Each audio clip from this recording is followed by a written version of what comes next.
Bene,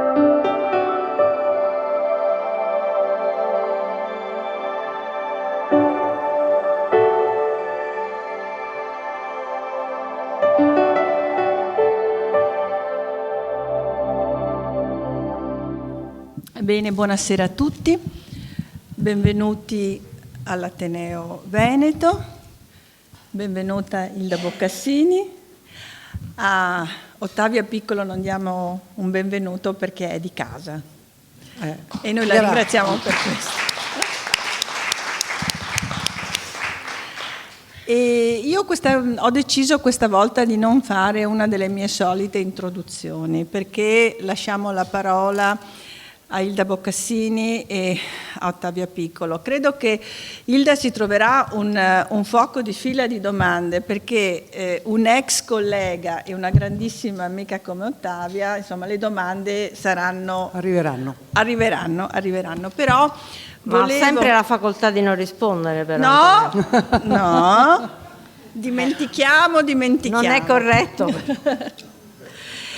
E ecco solo qualche brevissimo cenno sulla chiamiamola carriera, vita professionale di Ilda Boccassini.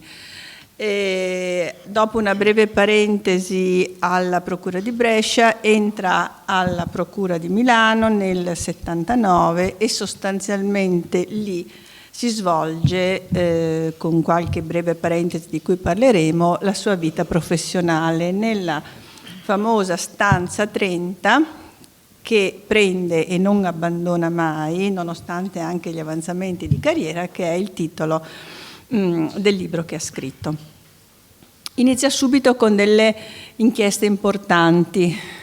La ricorderete, la Duomo Connection, che parla delle infiltrazioni mafiose al nord nel milanese, in cui collabora con il tenente Ultimo, che poi sarebbe diventato il famoso capitano Ultimo, che anche questo lo ricorderete, ha effettuato l'arresto di Dottor Reina.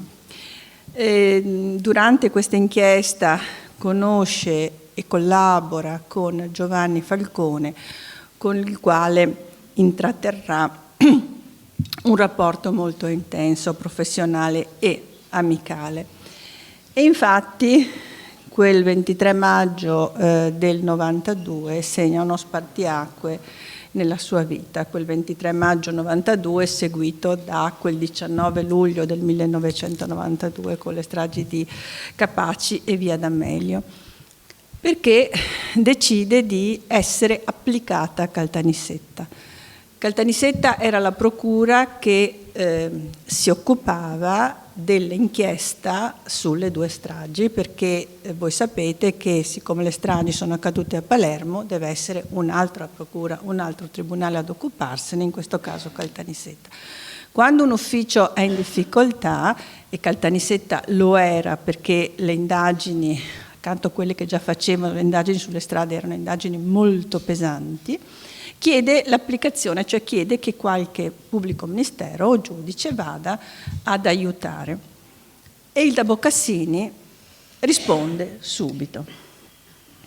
E quindi parte da Milano e passa 2 anni a Caltanissetta, riuscendo a individuare, grazie alle indagini fatte, ovviamente collaborando anche con altri colleghi, ad individuare i mandanti e gli esecutori materiali delle stragi. Dopo una breve parentesi ancora siciliana alla Procura di Palermo, torna a Milano. Torna a Milano e le viene chiesto di entrare nel pool Mani Pulite, perché nel frattempo Antonio Di Pietro si era dimesso dalla magistratura, il pool aveva perso un suo elemento e il procuratore le chiede.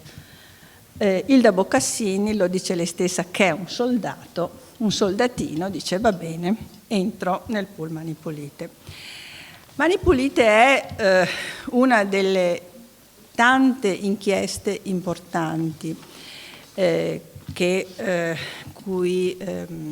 che la vedono in prima linea, attiva. Sono inchieste che hanno segnato non solo la storia giudiziaria, ma la storia politica, economica, sociale del nostro Paese. Basta ricordare i processi IMI-SIR, il processo Lodo Mondadori, il processo SME Toghe Sporche, dove si trova ad inquisire non senza difficoltà dei colleghi, per ricordare alla fine anche, va bene, il processo Ruby, ma si occupa anche di nuove Brigate Rosse e arriva nel 2015 a individuare praticamente il presunto autore di un delitto legato all'ambiente malavitoso dell''ndrangheta di un collega, Bruno Caccia. Nel 2009 diventa procuratore aggiunto, ma la stanza rimane sempre quella, la stanza 30, e nel 2010 dirige la direzione distrettuale antimafia. Nel 2019 va in pensione per raggiunti i limiti di età. Questo è in estrema sintesi come dire, la vita professionale che vedrete descritta in questo libro, accanto alla vita personale, perché Ilda Boccassini non si chiude solo nella sua professione, ma racconta della sua vita anche personale e delle varie difficoltà che ha incontrato, ed è anche la vita del nostro Paese, perché ripercorrendo la storia professionale di Ilda, come di alcuni magistrati, non tanti, si ripercorre veramente la storia del nostro Paese. Andata in pensione con il lockdown, cosa succede, Ottavia?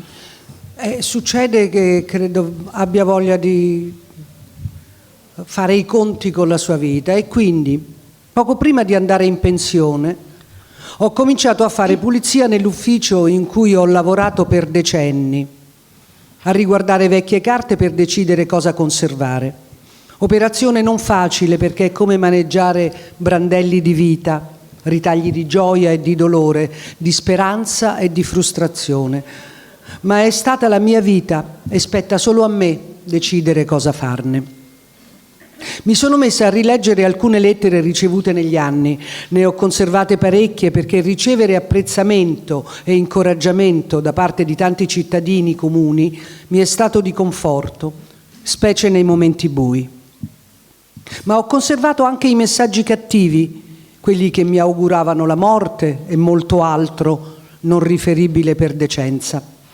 Anche leggere quelle lettere piene di critiche e insulti mi ha spesso fatto bene, perché avevano l'effetto di farmi salire l'incazzatura e sono state uno sprone per andare avanti. Tra le altre mi ha colpito in particolare una lettera che ho trovato perfettamente aderente al momento che stavo vivendo. È datata 31 dicembre 1991. Così mi scriveva questo sconosciuto. Le apparirà strano che un cittadino, come oggi si usa dire, o forse meglio, una persona comune, avverta l'esigenza di inviarle queste 2 righe per farle conoscere l'apprezzamento non solo personale, che sarebbe poca cosa, ma di una cerchia ampia di qualificati amici e conoscenti di diversa estrazione sociale per il modo con il quale ella assolve all'alta funzione che è stata chiamata a svolgere. La lettera poi concludeva così: mi consenta un garbato suggerimento. Non butti via questa lettera. La riponga in una cartellina insieme a ritagli di stampa, ad altre lettere, testimonianze di amici e colleghi e cose simili, che le farà piacere un giorno, quando sarà vicina alla mia età, sfogliare e rileggere di tanto in tanto. Io proprio così sto facendo da qualche mese e il piacere di concedersi una carrellata di ricordi, anche di momenti amari e non facili, di rileggere lontane, insospettate o dimenticate attestazioni di stima, è estremamente appagante, anche nelle 1000 difficoltà incontrate e talvolta non superate, che nella prospettiva sfumata del ricordo risultano per fortuna meno pungenti. Coraggio, quindi. buona fortuna e buon lavoro, e poiché oggi è l'ultimo giorno dell'anno, tanti sinceri auguri per un sereno 1992. Non buttare via i ricordi. Era quello che stavo facendo da qualche settimana, rileggendo pezzi della mia vita attraverso le carte che ritrovavo in quella miniera esistenziale che era la stanza numero 30, al 4° piano del Palazzo di Giustizia di Milano, la stessa stanza in cui lavoravo dal 1979, selezionando, riordinando, cestinando pezzi di carta, ripercorrevo al contrario quel tempo di gioie e dolori, sprazzi di felicità e momenti di abisso.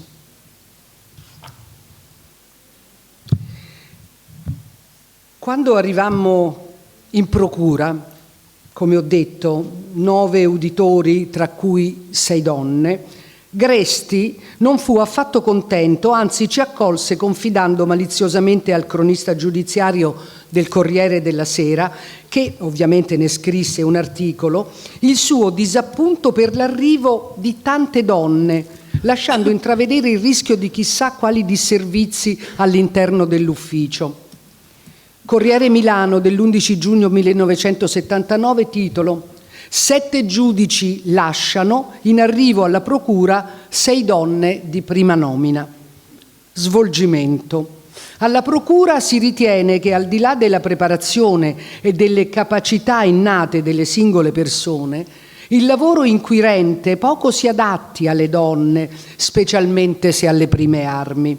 Maternità, preoccupazioni familiari, soprattutto per quanto riguarda i figli, sono tutte condizioni che male sembrano conciliarsi con un lavoro duro, stressante e oggi purtroppo anche pericoloso come è diventato quello del PM a Milano, specialmente a Milano, senza contare le difficoltà di una giovane donna che una giovane donna può incontrare sul piano operativo e psicologico nei confronti di ufficiali e funzionari di polizia giudiziaria rotti a tutte le esperienze e abituati a condurre e a sbrogliare di persona le situazioni più intricate e pericolose.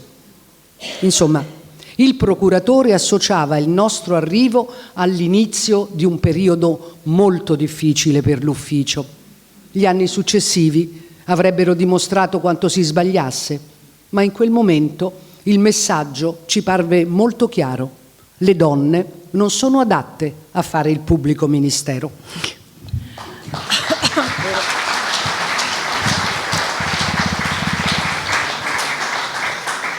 Ecco, allora Hilda, la prima domanda.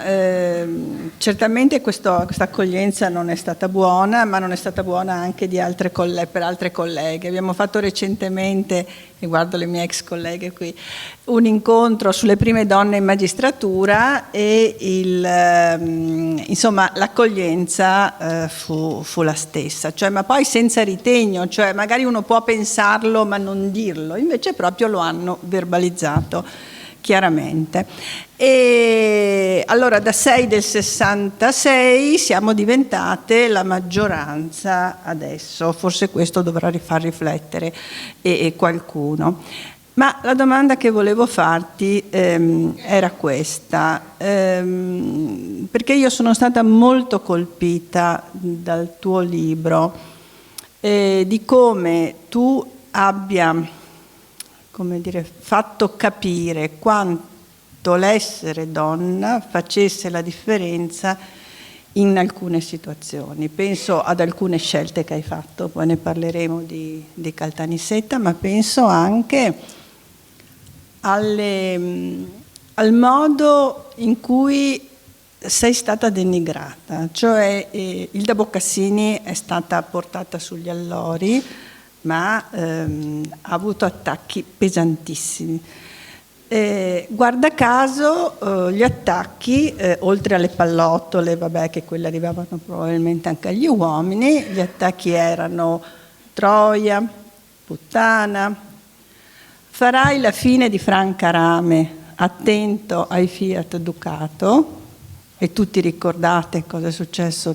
Franca Rame fu violentata da più persone all'interno di un Fiat Ducato, di modelli di pornografia con la sua faccia.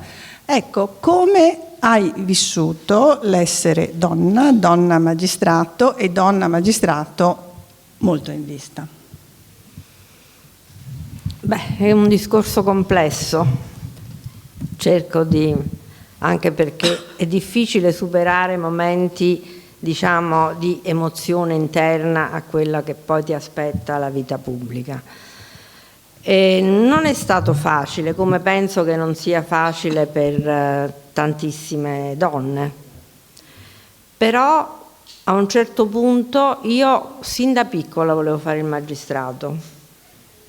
Come ho scritto, me lo sono chiesto tante volte perché, ma è troppo banale dire perché mio padre era magistrato e quindi ho annusato quest'area sin da piccola, anche perché era un altro modo di fare il magistrato, cioè io avevo in mente cose diverse da quello che poteva essere il modus vivendi di mio padre.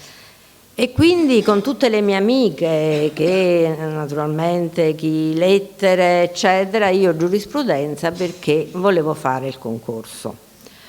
Non è stato facile perché mi sono sposata, perché aspettavo Antonio, mio figlio che ora ha 51 anni, e quindi diciamo che per un momento la vita personale traballava, nel senso che poi mi sono separata prestissimo, ho ricominciato a studiare, il povero Antonio, detto punto, perché Antonella lo sa, il figlio al concorso come graduatoria valeva 2 punti, quindi le mie amiche lo chiamavano poveraccio punto, e lui studiava, cioè giocava con i codici, quindi già riprendere a studiare con un figlio di 3-4 anni non è stato, però io volevo fare quello e quindi sono stata fortunata, per carità, ho vinto il concorso e la scelta delle sedi, io volevo andare a Milano, non c'era possibilità di rimanere in Campania, io sono napoletana, perché la domanda, diciamo, di noi del sud era maggiore di quanto all'epoca, parliamo del fine anni 80, del nord, tant'è che Milano era considerata sede disagiata. Quindi i colleghi, i vincitori di concorso nati in Lombardia, anche se erano gli ultimi, potevano scegliere prima degli altri. In procura c'erano 9 posti, io volevo fare il pubblico ministero, ma non è che avessi un'idea chiara o fossi stata condizionata dai film americani, all'epoca Perry Mason, cioè non era, e volevo fare il pubblico ministero, quindi io e Anna Maria Gatto, una mia carissima amica e collega con la quale avevamo studiato, volevamo andare entrambi a Milano. Quindi quando la scelta delle sedi, quindi in questa sala enorme dove ti giocavi la vita, no Antonella? Nel senso che sapevi che c'era una graduatoria, cominciava dal prima, il primo del concorso, secondo, terzo, quarto, io ero a metà graduatoria, quindi ho detto i posti di Milano andranno via, saranno spazzolati subito. Ma che? Nessuno fino al mio turno, anzi Anna Maria che era di 3-4 posti prima di me, lei fu la prima a scegliere la procura di Milano, poi io.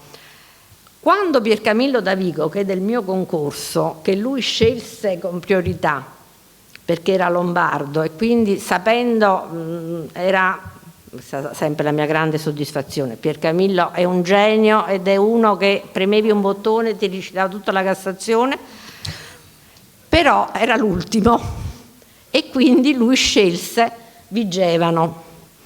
Quando si rese conto che le cose andavano in un certo modo, chiese di poter cambiare, ma a quel punto tutti quelli che erano in bassi graduatori ma non potendo scegliere, dissero no, assolutamente no.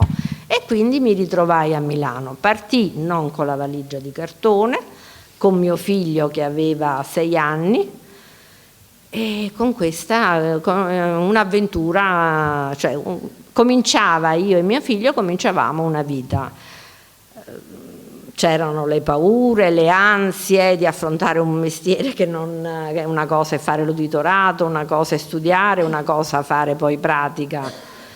E devo dire che fummo accolti da un collega che disse: ricordatevi che gli uditori giudiziari sono come i maiali, non si butta niente. Capimmo subito l'antifona, però quello è servito molto. Quello che vorrei dire ai giovani oggi, cioè gavetta, gavetta, gavetta. E questo è stato per un po' di anni. Quindi se mancava qualcuno per l'udienza che doveva andare, noi ultimi arrivati, non so, i colleghi che si occupavano all'epoca terrorismo, Milano era un campo di battaglia, insomma, la città la sera era veramente, c'era il coprifuoco, quindi una realtà anche per me diversa, completamente diversa. E però avevo tanta voglia di fare quello per cui avevo lottato per farlo, e quindi ansie, paure, ma con tanta determinazione è andata. Poi ci vuole anche sempre un po' di fortuna, no? Nella vita non c'è solo.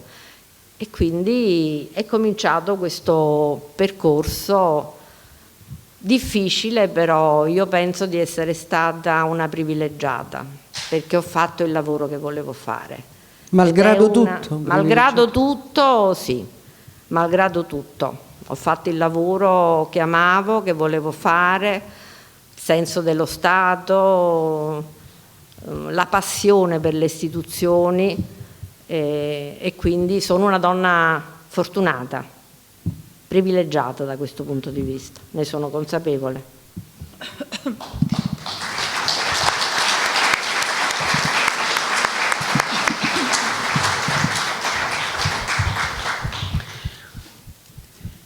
Conobbi Giovanni Falcone a metà degli anni '80, quando venne a Milano alla sede della Criminal Pol in piazzetta San Sepolcro. All'epoca, insieme ad altri colleghi, ci occupavamo delle indagini sul traffico di stupefacenti e costituivamo una specie di pool antidroga. Salto naturalmente, perché il libro ve lo dovete leggere, perché se no, se ve lo leggo io, ecco. Quindi salto le cose che mi hanno colpito, per le quali poi possiamo parlare con Hilda. Molti di noi lo conoscevano solo di nome, e anch'io lo conoscevo come tutti. Conoscevo come tutti la storia di quel giudice già leggendario. Quindi decisi di partecipare all'incontro di piazza San Sepolcro più per curiosità che altro. Ciò che vidi in quell'occasione non mi piacque per nulla. Ero giovane e animata da un fuoco sacro originato per lo più dall'inesperienza, e Falcone, da subito gentile e disponibile con tutti noi, mi fece venire in mente il Papa che elargiva benedizioni ai fedeli. Mi colpirono solo i suoi occhi profondi e quella patina di malinconia che accompagnava il suo sguardo. Comunque è un figo, pensai. Arrivò il nostro turno, presentazioni veloci, una stretta di mano e l'intesa che ci saremmo scambiati atti e per qualsiasi esigenza sarebbe stato a nostra disposizione. Mi sono spesso interrogata su quel nostro primo incontro. Non nascondo che all'epoca ero piuttosto invidiosa di quella sua cortese autorevolezza, pensando che non sarei mai stata in grado di avvicinarmi a quel modo di fare. Non so perché mi sentii stupidamente anche il peso di essere donna. Ancora non sapevo che sarei diventata adulta con la sua morte. È molto complicato per me ancora oggi parlarne. Sicuramente non si trattò dei sentimenti classici con cui siamo abituati a fare i conti nel corso della vita. No. Il mio sentimento era altro e più profondo. Non prevedeva una condizione di vita quotidiana, il bisogno di vivere l'amore momento per momento. Ero innamorata della sua anima, della sua passione, della sua battaglia, che capivo essere più importante di tutto il resto. Sapevo di non poter condividere con lui un cinema o una gita in barca, pur desiderandolo, ma non ero gelosa della sua sfera privata, né poteva vacillare la mia. Temevo che quel sentimento potesse travolgermi, e così in effetti sarebbe stato, perché lo hanno ucciso.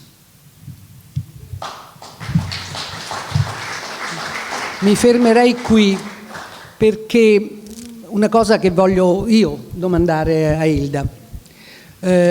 Su questi altri brani del tuo libro, Hilda, si è scatenata una specie di furia, non so se dire iconoclasta o solo maligna. Perché? Beh, ci possono essere più di una ragione. Devo dire che la cosa che mi ha ferito di più, ovviamente devo fare una premessa, non è stato facile decidere di scrivere un libro, perché scrivere, ho fatto le indagini, che cos'è l''ndrangheta, che cos'è Cosa Nostra, cioè questo non mi interessava, volevo lasciare un qualcosa per le nuove generazioni, volevo che i miei figli, sono stata una mamma imperfetta, leggendomi potessero capire tante cose che non ho mai detto loro, e quindi quando a fatica ho preso questa decisione, oscillando sì, no, va bene, faccio, non faccio, ne ho parlato con i miei figli. Ne ho parlato con i miei figli e loro erano sì, eccetera, entusiasti. Devo dire che Antonio erano anni che me lo chiedeva come sua esigenza. Però ho detto, guardate, scrivere un libro non si può selezionare, se è la mia vita c'è il pubblico e c'è il privato, non si può, è tutto le radici, no? Non posso. E allora ho detto, fai quello che ti senti di fare, noi ci siamo e ti appoggeremo sempre. Ecco, questa era una premessa necessaria e quindi quando poi ovviamente è uscito il libro ci sono state subito, ma la cosa che mi ha ferito, perché accettare le critiche è normale, ma ci mancherebbe altro. Gente che leggendo un articolo, scusate, di merda sul Corriere della Sera, senza leggere il libro, nel suo, ha detto delle cose terribili, ma sono state le donne, perché su questo ci dobbiamo un attimo soffermare. Sono state le donne, perché lo hanno fatto. Perché poi, sai, mi vengono in mente anche personaggi, diciamo, pubblici di cui io non conosco il vissuto, quindi non so, alcune non le ho mai stimate, ma questo non incide nel mio giudizio negativo, per carità. E invidia, tutelare l'immagine, quando se uno leggeva tutto il libro si rendeva conto proprio che non era questo lo scopo, e chi ha intelligenza, onestà intellettuale lo ha capito. E allora, se l'hanno capito i miei figli e le persone che lo hanno letto, questo è sufficiente. Il resto, come diceva Califano, il resto è noia, cioè non ce ne occupiamo. Ma di cattiverie, cioè quando tu dicevi oggi in magistratura ci sono più donne che uomini, è vero? È assolutamente vero, per tante ragioni. Però io sono andata via dalla magistratura per limiti di età, ovviamente ai 70 anni, però erano un po' di tempo che io non mi sentivo più in quel contesto. È un mondo che io non riconosco, io faccio parte di un altro mondo che ha vissuto la magistratura. Questa magistratura di oggi non mi piace come cittadina soprattutto, non mi piace come magistrato, non mi piace come donna, perché naturalmente il mio bagaglio di conoscenze è la mia realtà, dove vivo, dove ho lavorato peraltro con tutte le procure possibili e immaginabili, e ho notato che le nuove generazioni che entrano sui 35-40 anni oggi e le donne sono brutte persone, non tutte naturalmente. L'ambizione, cioè il modello maschile portato ancora di più in negativo, l'ambizione, scalare qualsiasi cosa, fare di tutto perché si ritiene che facendo parte della distrettuale antimafia si ha più autorevolezza.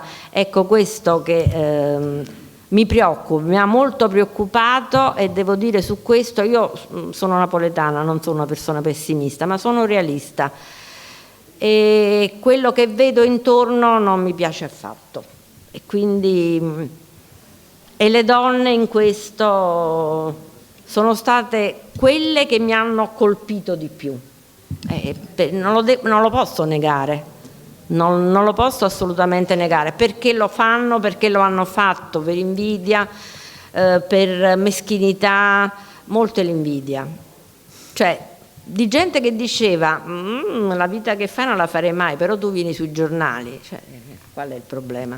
Cioè, e allora su queste cose però noi ci dovremmo interrogare, perché fare di tutto un'erba un fascio e pensare che l'altra metà del cielo è tutta bella, no, dobbiamo fare i conti anche con una realtà che non è sempre come noi ce la aspettiamo, come noi pensiamo che debba essere, almeno questa è stata la mia esperienza. Le peggiori nemiche io le ho avute tra le donne, in ufficio,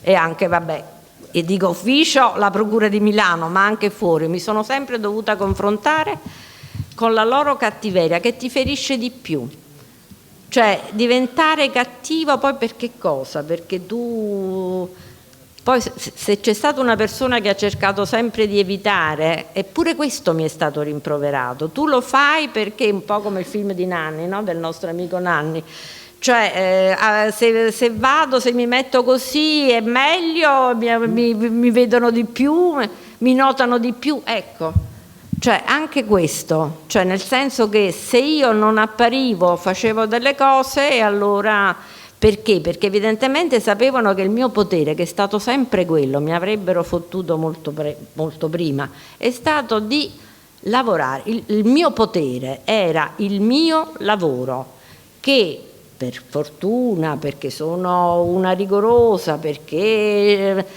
ci mettevo l'anima e tutto quello che potevo dare, ma sempre con uno spirito laico, cioè mantenendo le debite distanze da tutte, non farmi condizionare, e questo forse alcuni pensavano che non sarebbero mai stati capaci di arrivare a questo. Cioè io avere a che fare con il potere che non sono a volte i soldi, il potere di essere, ma il potere di condizionare determinate cose della vita, io mi sono dovuta confrontare per tanti anni, però su una cosa sono veramente orgogliosa: io non mi sono fatta trascinare dal potere, ma non il potere per diventare, perché quello tanto non sono diventata procuratore della Repubblica, eccetera, era scontato.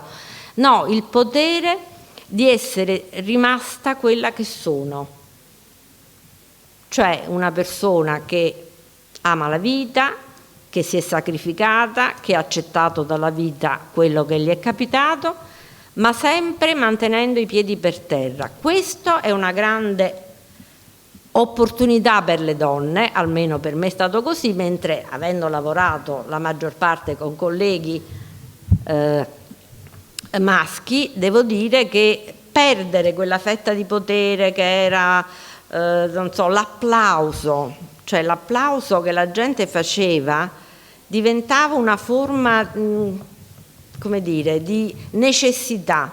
Io ho rivisto poco tempo fa un'immagine che non pensavo che si riferisse, cioè che fosse in un altro per i Mani Pulite, un'immagine di Saverio Borrelli, a cui io devo tantissimo, a cui ero legatissima, Antonio Di Pietro, Colombo c'era sicuro, non so Davigo, nella galleria, sì, contornati dai cittadini, cioè una cosa pazzesca. Quella immagine non mi è mai piaciuta, ma poco tempo fa non ricordato, ho visto in televisione che erano i funerali della strage di Via Palestro. E allora lì l'indignazione mi è salita alle stelle. E stiamo parlando di magistrati eccellenti, stiamo parlando di... Ecco, se tu sai che ormai non ti puoi muovere per strada e in una cosa del genere, dove sono morte 6 persone, in un contesto italiano dove... e io la stavo facendo la guerra, perché io ho accettato di andare in guerra.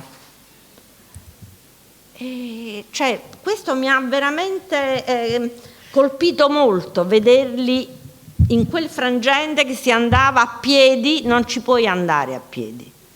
Tu sai che la folla in quel momento ti osannava, tu non puoi andare a piedi in chiesa per i funerali di chi è morto per le bombe di Cosa Nostra. Non lo devi fare, non è un bel messaggio per i cittadini.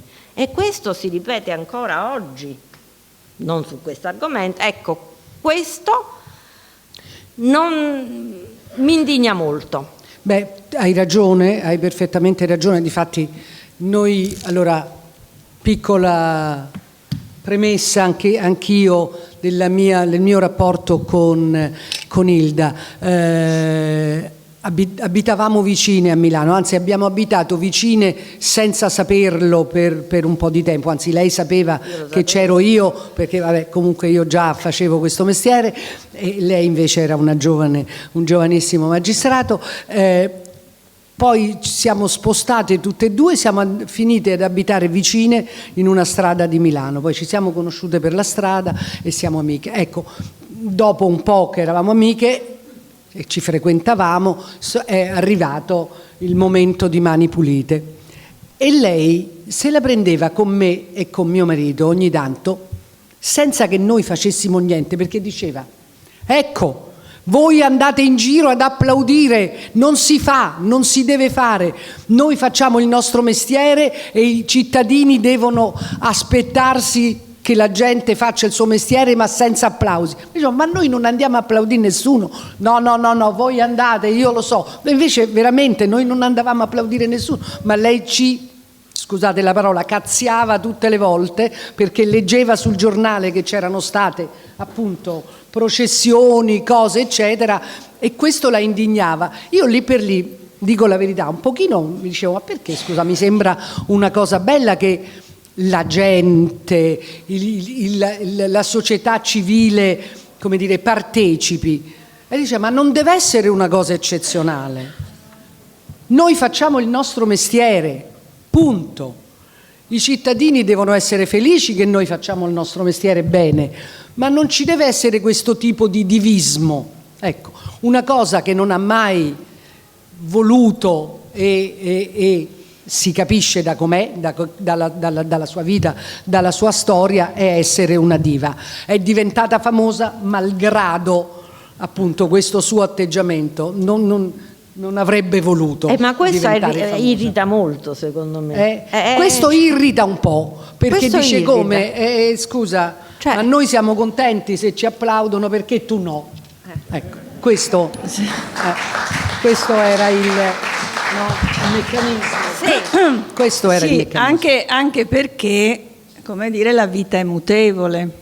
Per cui dopo il periodo in cui Viva Di Pietro, osannati, esatto, abbiamo avuto nel 2013 una schiera di parlamentari che hanno salito, parlamentari di Forza Italia, che hanno salito i gradini del Palazzo di Giustizia per voler entrare e fare una manifestazione a sostegno del loro capo di partito, e in quel caso tu non hai impedito, perché ovviamente è vietato fare delle manifestazioni quali che siano. Loro volevano occupare l'aula in cui si svolgeva il processo. All'interno del tribunale, quindi i magistrati non vanno né osannati né attaccati. I magistrati giudicati fare giustamente vanno per il loro lavoro, il loro dovere, e il loro dovere. Possibilmente in santa pace, perché guardate, chi avrà la piacevolezza di leggere questo libro, vedrà a quanti attacchi, io non ci credevo, Hilda, quando l'ho letto, cioè a quanti attacchi ha dovuto fare fronte, attacchi che vanno dalle denunce penali, il che vuol dire avere un processo a Brescia in questo caso,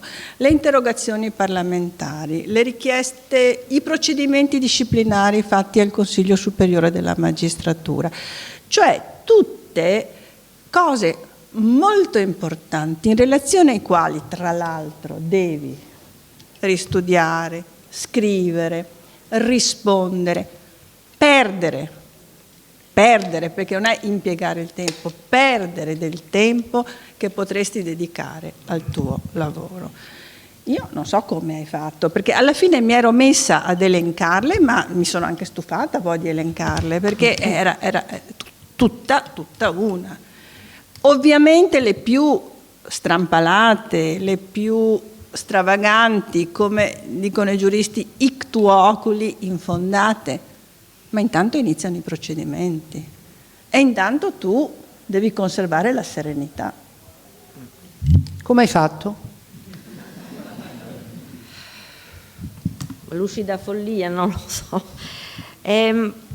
Poi ti rendi conto che, cioè, stai in mezzo a un guado, quindi non puoi, e non avevo nessuna intenzione di tornare indietro, quindi potevi andare solo avanti. E quindi a quel punto sei preso. Però ancora una volta, quello che più mi ha fatto male in quel periodo, a me e a Gherardo, che eravamo rimasti gli unici due col cenere in mano, è gli attacchi dalla magistratura. Cioè i colleghi che dicevano per colpa vostra sta succedendo tutto questo casino, ma avete le prove per il lodo Mondadori? Mi ricordo, cioè, un collega che fino a poco tempo fa aveva uno dei più alti gradi raggiungibili in magistratura e ci disse: ma voi le avete queste prove sul lodo Mondadori? E io, Gherardo, che poi è un gran signore, come voi lo conoscete, e diceva sì, ma se no non avremmo rinviato a giudizio. Quindi per carità, per andare avanti non hai, però quando tu vedi che il contesto in cui vivi, sei vissuto, ci credi, ti considera una bestia nera, questo ci ha fatto molto male, molto molto male. Sul resto poi, ti ripeto, come ho scritto, mi incazzavo e quindi dice no. E in quel momento non è che ti senti paladino, era la democrazia in gioco, perché vedete, si è rischiato che non si arrivasse al momento in cui, in nome del popolo italiano, che sia condanna, che sia anche assoluzione, ma era in gioco la democrazia, era in gioco il baluardo della legalità, cioè veramente c'era noi ci svegliavamo la mattina quando andavamo in udienza, che già era un casino perché poi con le cose parlamentari, previti, quindi si poteva fare di venerdì o sabato o lunedì, quindi e diciamo, e oggi che cosa si inventeranno per evitare che si faccia il processo, quell'udienza? Ma cioè cose che io ho cercato di raccontare, ma perché rimanesse anche. Sai Antonella, io molte cose le avevo rimosso, poi è ovvio che non è che perché uno legge questo e dice come fai cacchio che ti sei ricordato tutto, no, ho seguito anche diciamo i giornali dell'epoca, avevo fatto una raccolta e a volte dico oh madonna, ma è successo anche questo, sì, cioè io contemporaneamente ero sotto procedimento a Brescia per attentato agli organi costituzionali, reato da corte d'assise, se non mi sbaglio. Poi a Perugia sulla denuncia di Squillante, che è per un le prove, giudice. è uno dei giudici che è stato arrestato. Poi al CSM con procedimento disciplinare. E allora io vorrei dire ai tanti colleghi che oggi si lamentano che ci hanno accusato, ma chi avrebbe retto tutto questo? Chi avrebbe retto tutto questo? Io sono dovuta andare in aula con mia figlia che gli era stato diagnosticato un tumore maligno alla tiroide. Quindi, dopo averla sostenuta in ospedale, io poi, quando è tornata a casa, ho dovuto riprendere e dicevano: ma perché c'è sempre quella faccia incazzata o porti sempre gli occhiali scuri? Ecco perché ho sentito l'esigenza di scrivere il libro.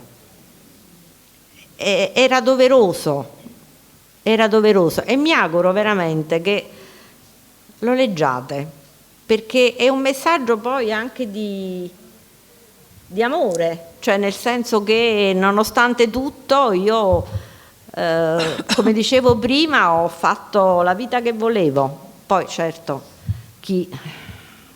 le morti sono un'altra cosa, quello non si poteva immaginare purtroppo, però che non sai se poi capita veramente o meno, speri che non capiti mai. Però è stata dura, però in quel momento sentivo il peso di garantire la democrazia.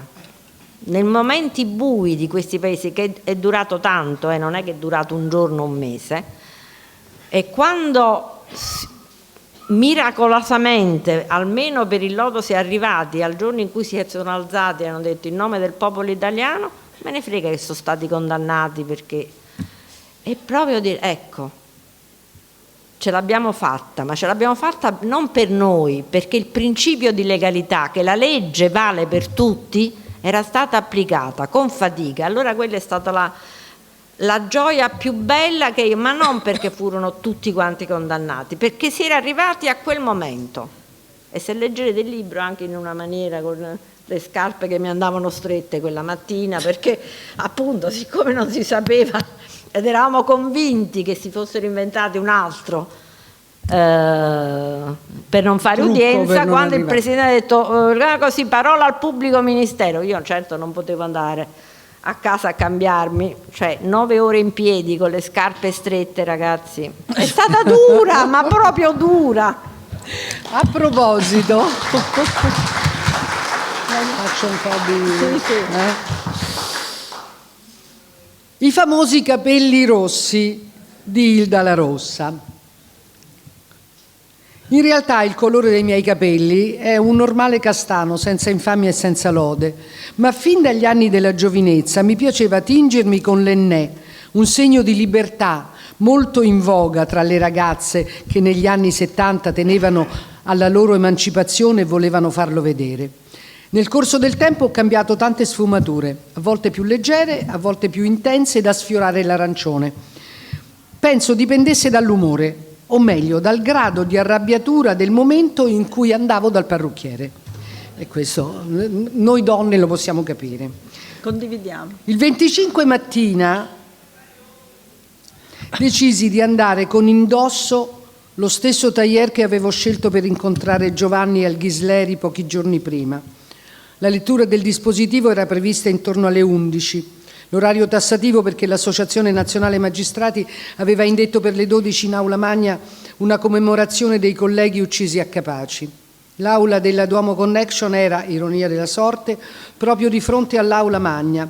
A dividerle c'era solo un lungo e maestoso androne del secondo piano. Pregai la cancelliera di chiamarmi all'ultimo momento, quando il collegio stava per uscire dalla Camera di Consiglio. Un paio di occhiali scuri mi copriva parzialmente il viso, segnato dalle lacrime dei 2 giorni precedenti.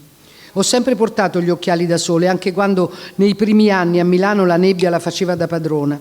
Sono sempre stati una difesa, prima da un mondo che non conoscevo e poi da una malvagità che avevo imparato a conoscere.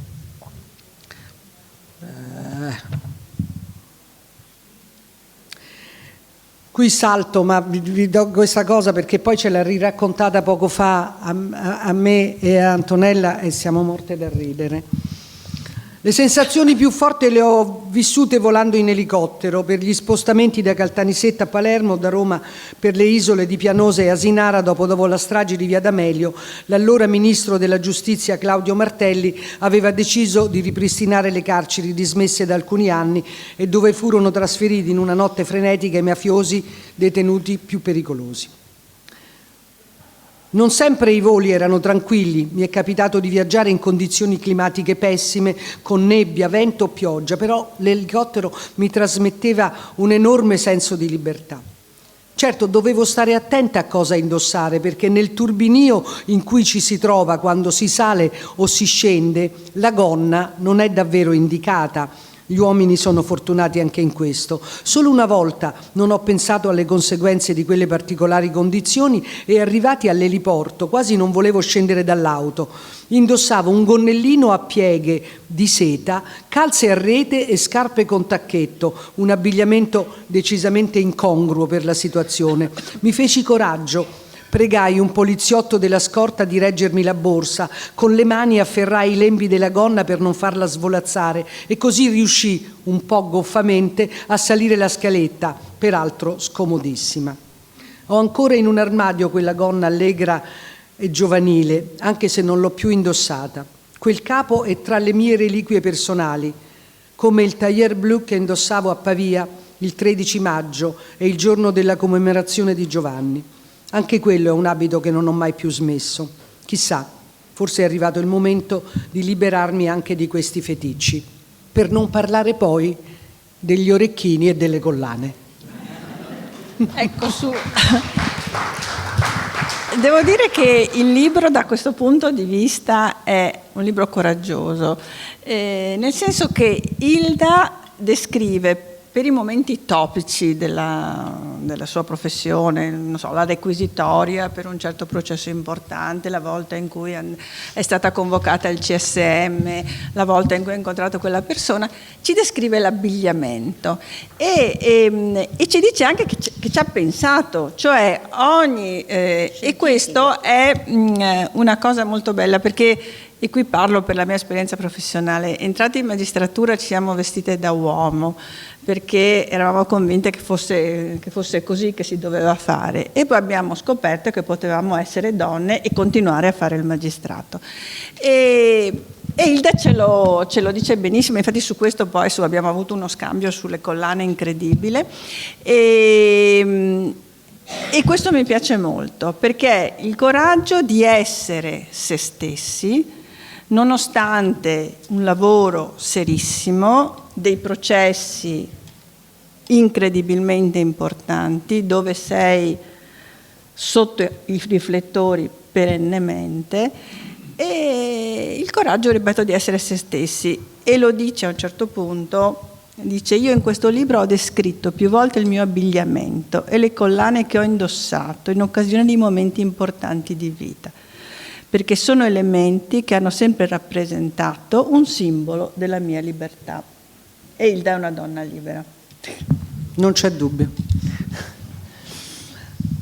Allora, dissento sì. sulle donne magistrato, Okay. ma sarebbe lungo argomentare. Invece È complesso. è complesso. Personalmente, nella mia vita professionale, ho avuto rapporti ottimi con le donne magistrato e, se posso anche azzardare a dire, ho lavorato quasi meglio con le donne che con gli uomini. Chiusa la parentesi, ma lo dovevo dire. Ma io non dico tutte le donne, o anche Palazzo di Giustizia, anch'io ho lavorato splendidamente con delle donne, ma vedi, quando ce ne sono 2 o 3, 4 o 5, quelle fanno la differenza. Fanno la differenza e inquinano come se fosse un virus che viene immesso in un circuito sano.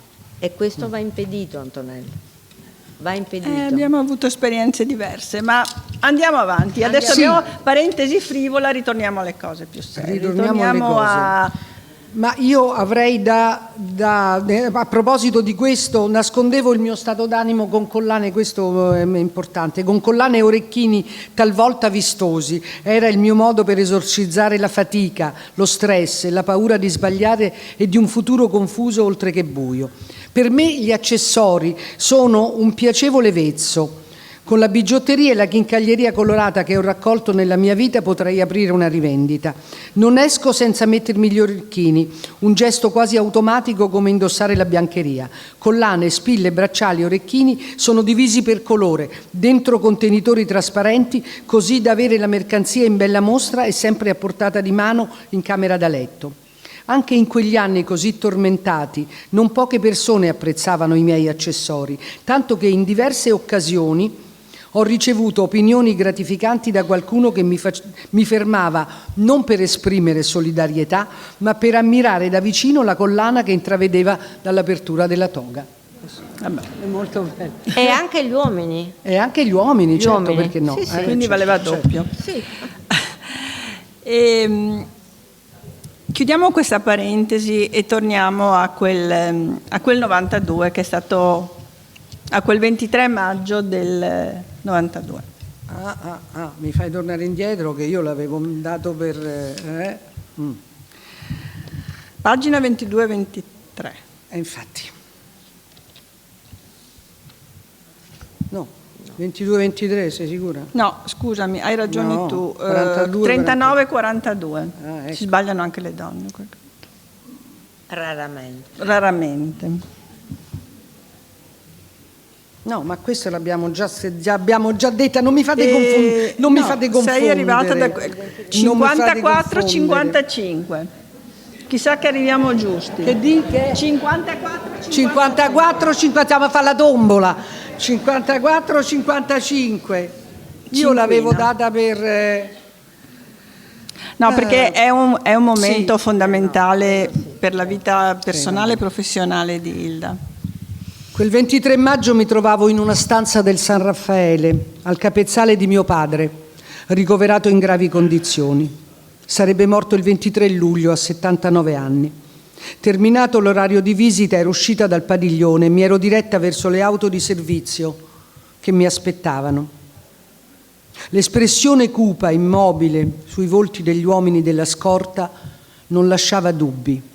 Era successo qualcosa di grave. Nessuno di loro proferì parole e dentro di me cominciò a salire un'ansia difficile da descrivere. Eppure non pensai ai miei figli o a qualche altro familiare. Il mio pensiero era corso subito a Giovanni e riuscii a pronunciare solo una frase che non avrei mai voluto sentirmi pronunciare. È successo qualcosa a Falcone? Dallo sguardo che si scambiarono i due poliziotti capii di non essermi sbagliata. Sì, dottoressa, c'è stato un attentato a Palermo, il dottor Falcone è vivo ma è ferito gravemente. Ne seguì una corsa verso casa a sirene spiegate. Non ho mai autorizzato l'uso della sirena a Milano, ma quel giorno fui io a richiederlo. In preda all'angoscia telefonai a Ultimo e non ci fu bisogno di troppe parole. Giunta a destinazione lo trovai ad attendermi sotto casa con i suoi uomini. Proprio in quel momento arrivò la notizia che Giovanni era morto. Mi accasciai sul marciapiede. Il mondo mi girava intorno. Le lacrime sgorgavano senza freni. Ero disperata. Dissi a Ultimo che volevo partire subito per Palermo. È impossibile, fu la risposta. La strada dall'aeroporto alla città è chiusa per la voragine causata dall'esplosione. Non volli sentire ragioni, solo partire a ogni costo. Sarei arrivata a Palermo anche a piedi. Ultimo mi assecondò. Pretesi che mi portassero subito all'obitorio. Entrai in quella stanza poco illuminata dove su un piano d'acciaio, lo stesso utilizzato per le autopsie, c'era Giovanni. Sembrava che dormisse. Il suo viso era disteso. L'esplosione gli aveva risparmiato il volto, sul quale vedevo solo una leggera abrasione vicino all'occhio sinistro. Il suo corpo era stato coperto con un lenzuolo. Mi avvicinai. Gli toccai il viso e lo accarezzai. Nel mio stato di quel momento mi sembrò quasi che mi sorridesse. Sollevai lentamente il lenzuolo. Volevo vedere quanto il suo corpo avesse subito l'impatto dell'esplosione. Lo coprii nuovamente e gli rimboccai il telo bianco con amore. Fu in quel momento che giurai a lui e a me stessa che avrei fatto qualsiasi cosa perché il suo lavoro non andasse perduto, che avrei protetto la sua memoria, che avrei sempre agito in modo che lo avrebbe reso orgoglioso di me.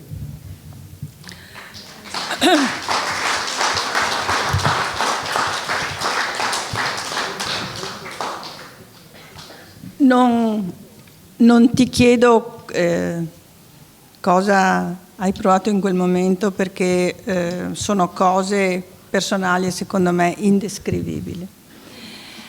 Ma tu hai mantenuto fede a quella promessa. Me lo auguro. Hai mantenuto fede e sei andata per 2 anni a Caltanissetta. Guardate, qualcuno può averla letta, ecco la solita Boccassini protagonista, vendicatrice, che va a mettere a posto le cose e a trovare, ma Hilda ha lasciato 2 figli a casa, un compagno che non le ha facilitato, anzi era contrario a questa scelta. La ragazzina aveva 8 anni e lei a Caltanissetta era sola e passava dalla procura all'albergo e ha fatto 2 anni di vita così, se mi permetti, perché a me ha fatto molto effetto da mamma leggerlo.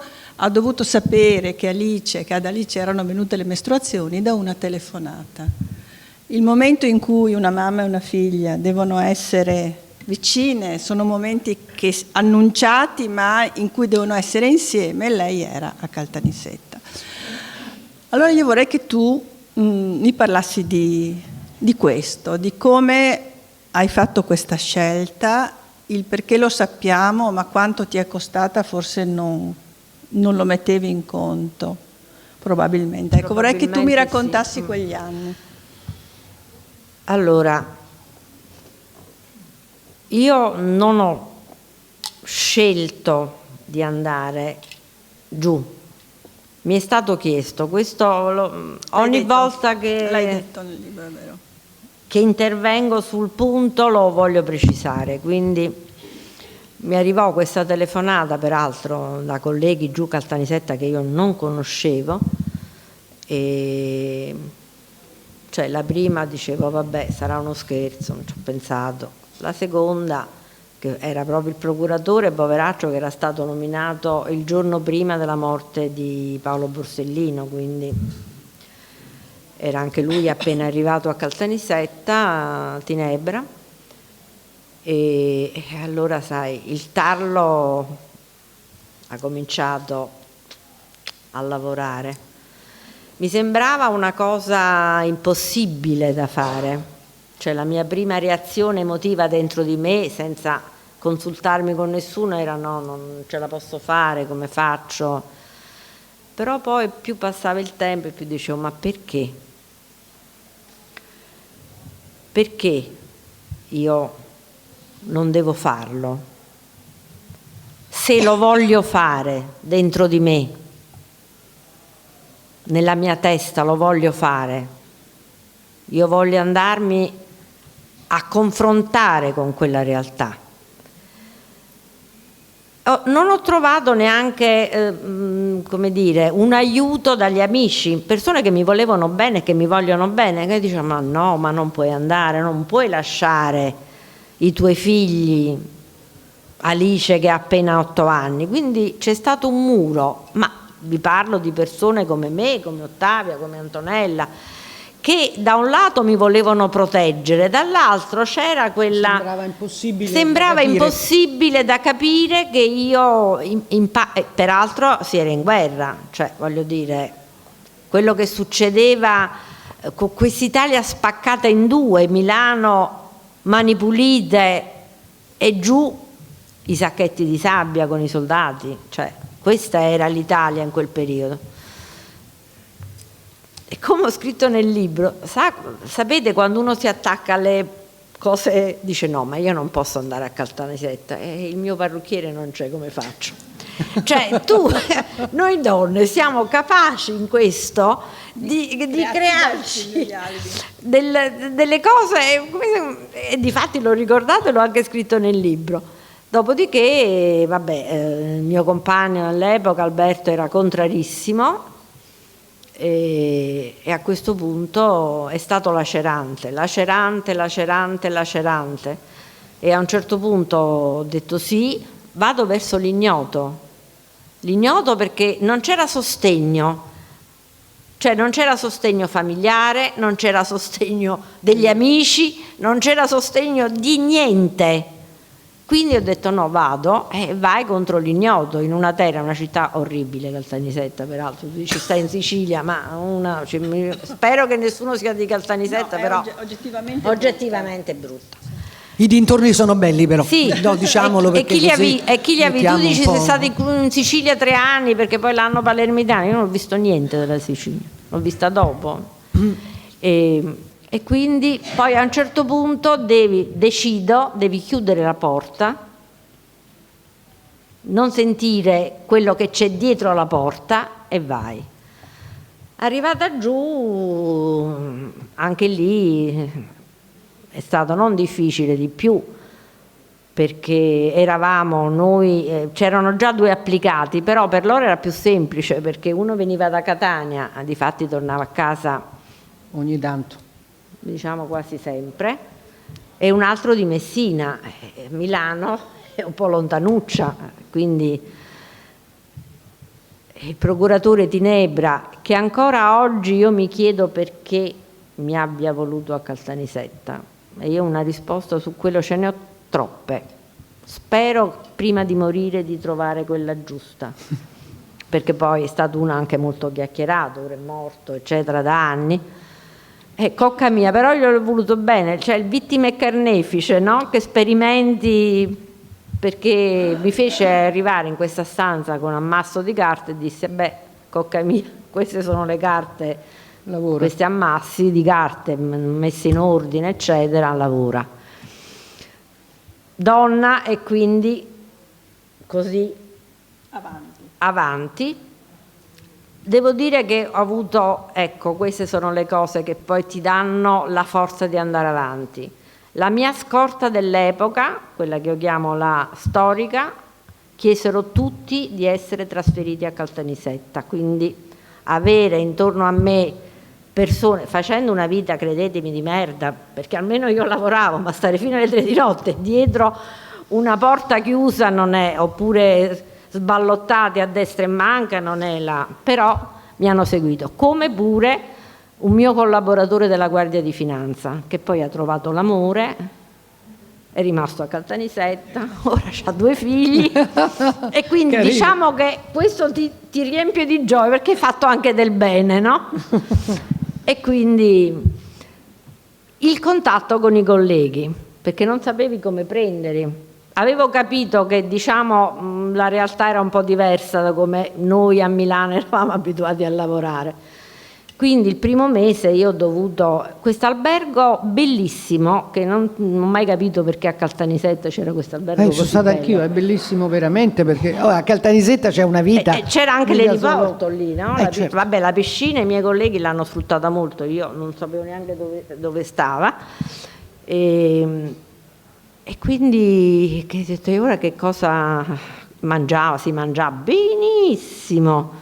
E allora, donna, mi invento, dice scusate, io sto ingrassando troppo, io a pranzo dopo un mese, perché prima subito non lo potevo fare, no? Mi sgamavano immediatamente, e quindi me ne rimanevo in ufficio, mi facevo portare un panino, una cosa, perché poi dovevo, come dire, i sensi di colpa, cioè se io non lavoro 24 ore al giorno, come faccio a tenere sotto controllo il senso di colpa di mia figlia che sta a Milano, di mio figlio che sta a Milano, di tutti quelli che hanno detto tu sei una pazza che te ne vai a Caltanissetta? Come facevo a reggere tutte queste situazioni?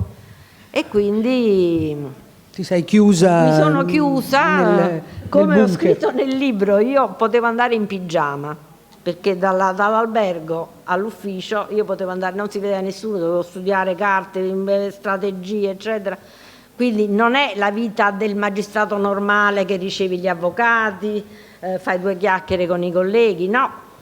E quindi, però in quel periodo, sempre donne che siamo vincenti, io mi compravo creme, cioè mi vestivo le collane, gli orecchini, una cura del corpo pazzesca, perché era così, capivo che non potevo diventare una bestia, perché il rischio di fare quella vita è diventare non più un essere umano. Era un rischio fortissimo. L'unica cosa che pretesi, che non era possibile, perché nella mia stanza fuori c'era un balconcino ma era piano terra e c'era il soldatino. Ho detto no, a me questa è un'angoscia tutta la notte, che sto poveraccia aveva l'età di mio figlio, doveva stare fuori. Ho detto no, questo lo togliete. E sentire gli scarponi, perché avevano messo per coprire la moquette il cellophane, quindi tu sentivi sti passi con gli anfibi, tondo. Insomma, non è stato facile. E io non, perché poi parlarne molto sembra che non è, però sono qui che lo posso raccontare. E la paura c'era, perché poi non c'era, poi c'erano state le bombe sul continente, eccetera. Sapete perché la paura? In questo ora penserete tutti che io sono troppo presuntuosa, però questo io poi l'ho verificato, riscontrato in ambientali dei mafiosi. Io ero brava e il rischio vero è che era la mia professionalità, cioè che se dovevo pagare un costo lo pagavo perché ero brava. Credetemi, lo dico per far capire certe situazioni, non per presunzione o altro. Però il rischio che io ho corso è che loro sapevano che ero brava, loro sapevano che ero determinata, loro sapevano che io ero ingovernabile, loro sapevano che, come diceva, un giudice cornutazzo. Ecco.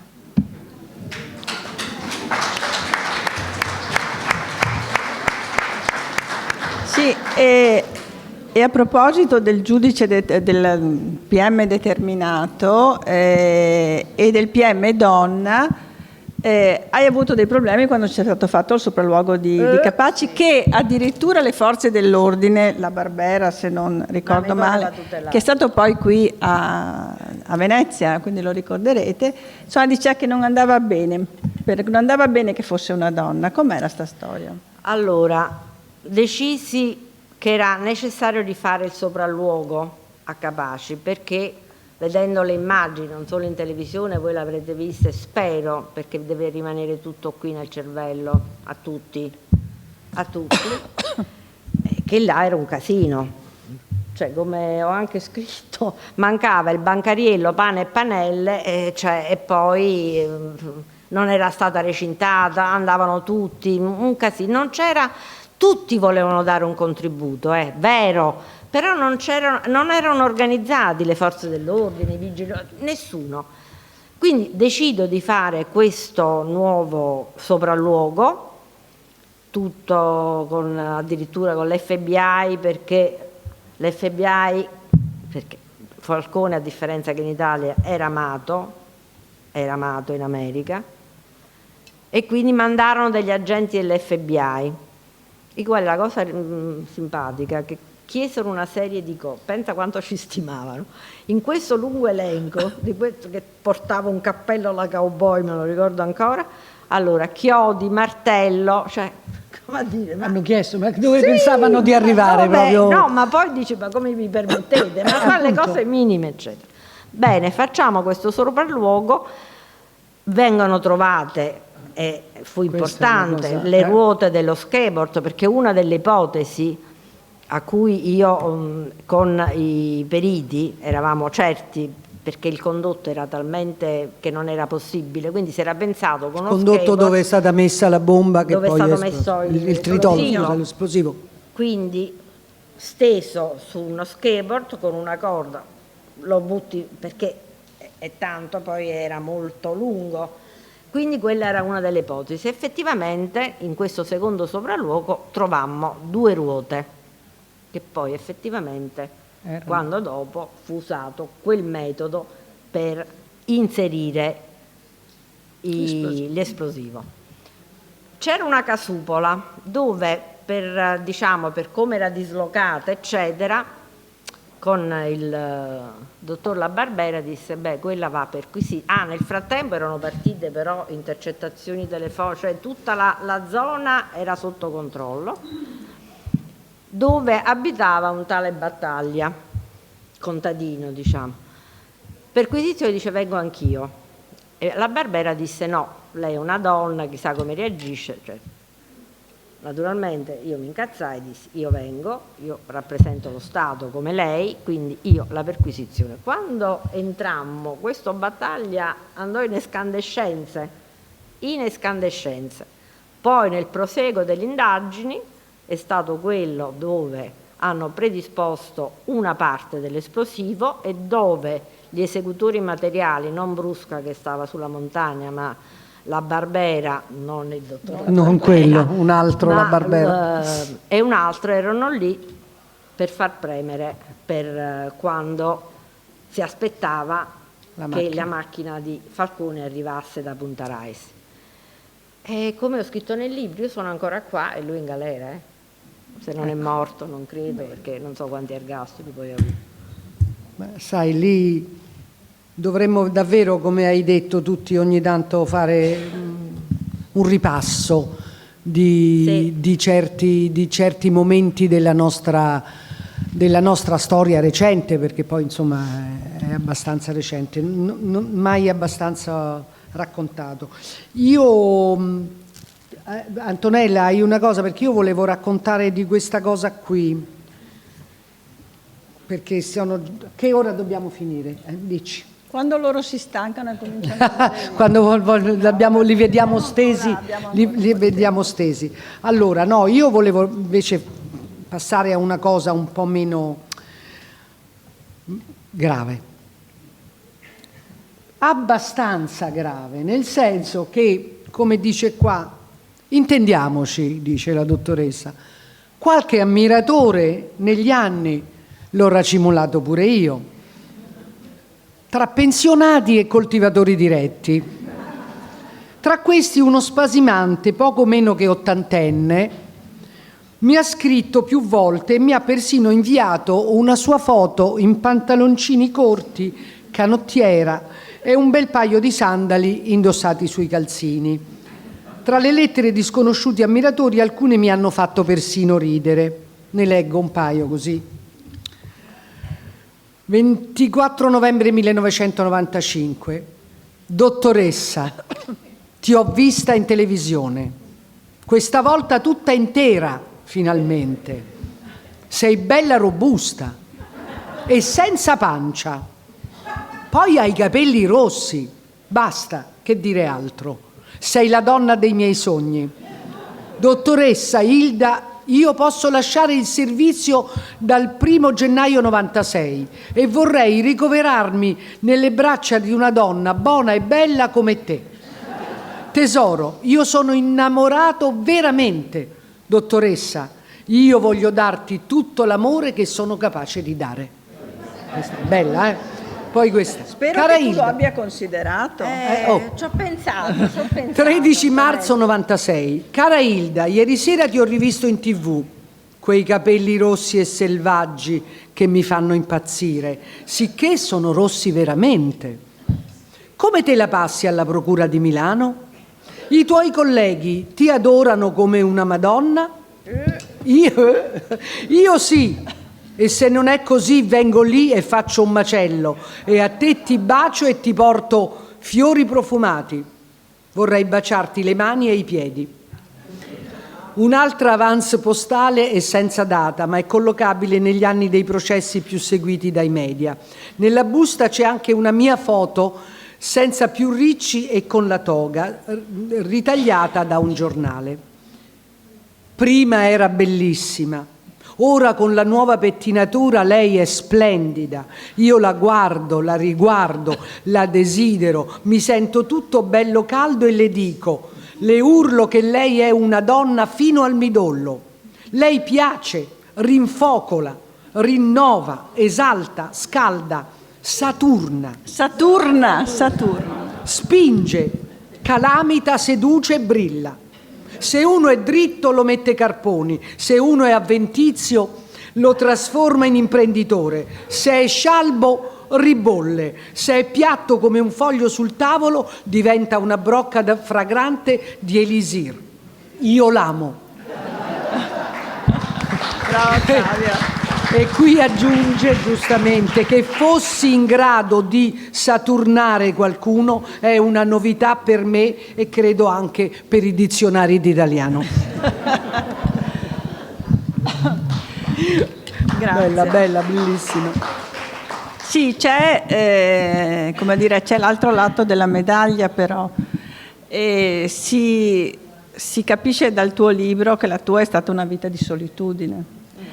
Nel senso che accanto ai familiari, ovviamente i figli, gli amici più stretti, una vita perennemente sotto scorta, in una vita dove non si è mai soli e dove anche i rapporti umani, anche voglio dire i rapporti sentimentali possono essere molto complicati e banditi.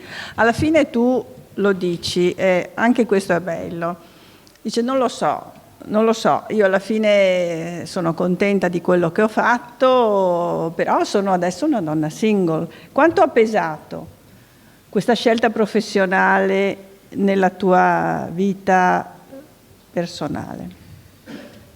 Ma guarda, non ti so dare una risposta perché probabilmente potevo anche non rimanere single, ma io non l'ho voluto. Oppure quando non riesci a vedere delle persone che mostrano dell'interesse perché non li vuoi vedere o perché non li hai visti, perché in quel momento ti sfuggiva la situazione.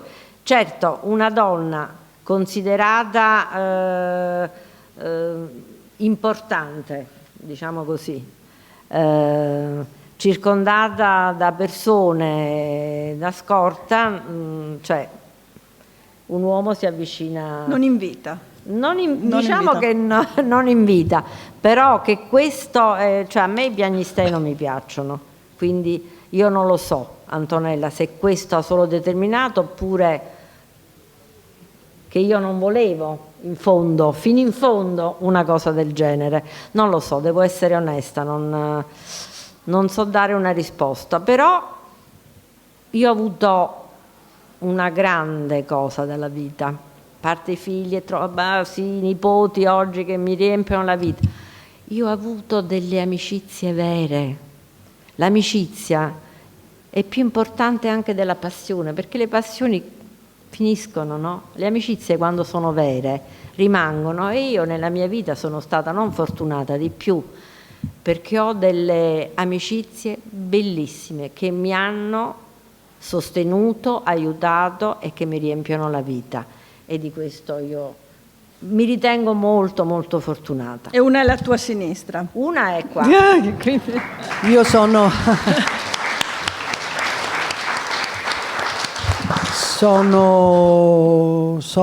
orgogliosa di avere un'amica del genere, che non è un'amica facile. Allora, vi racconto soltanto una piccola cosa. Io ho il suo numero di telefono da sempre, noi ci conosciamo appunto come ho detto.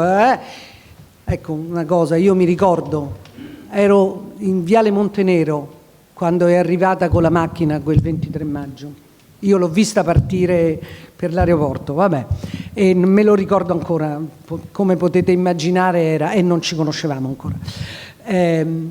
Allora, ogni tanto le telefonavo perché lei appunto non usciva se non con noi, veniva, abitavamo vicine, quindi ogni tanto scappava dalla scorta per venire a casa nostra a mangiare la mozzarella, e quindi magari le telefonavo la mattina per dirle: Ilda, vieni stasera.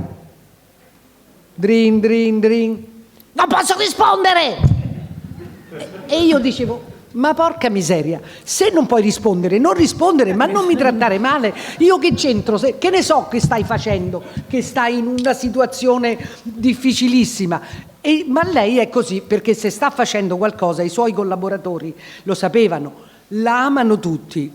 ancora adesso è contornata da persone che hanno lavorato con lei, le ho viste con i miei occhi piangere per amicizia. Però se stava in una situazione che non mordeva, Lo ammetto. cioè mordeva, bisognava stare attenti, ecco. Però come si fa?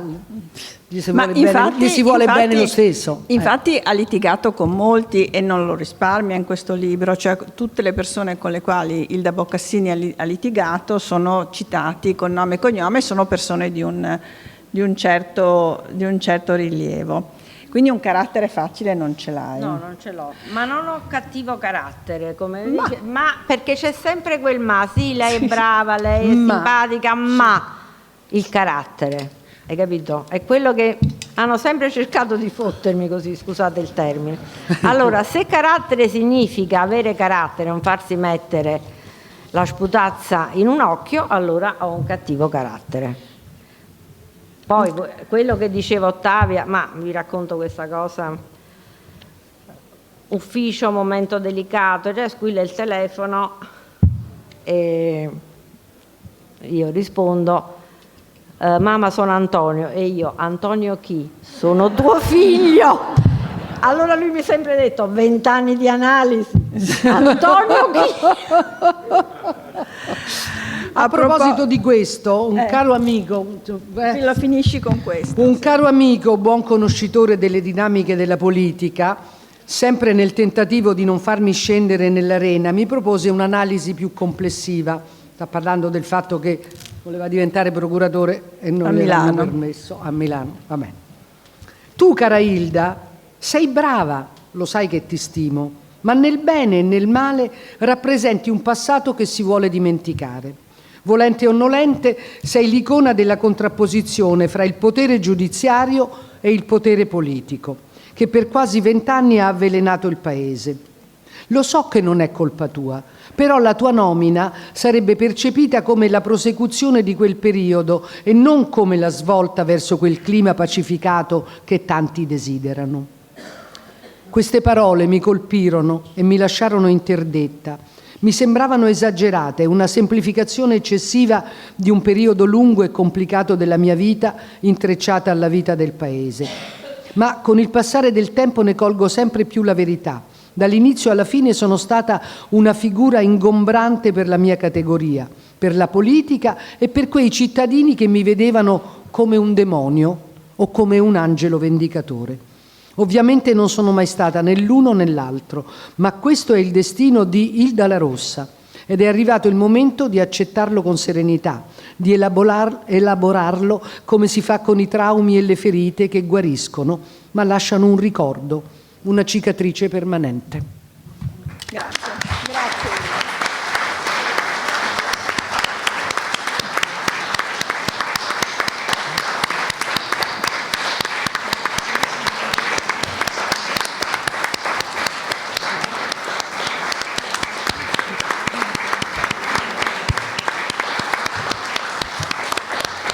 Grazie.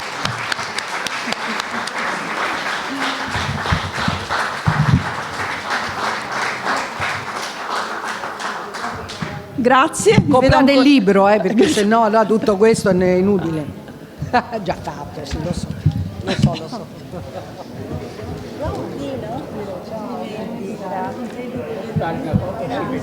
Sì, facciamo una foto. Ma poi ce la manda però. Sì,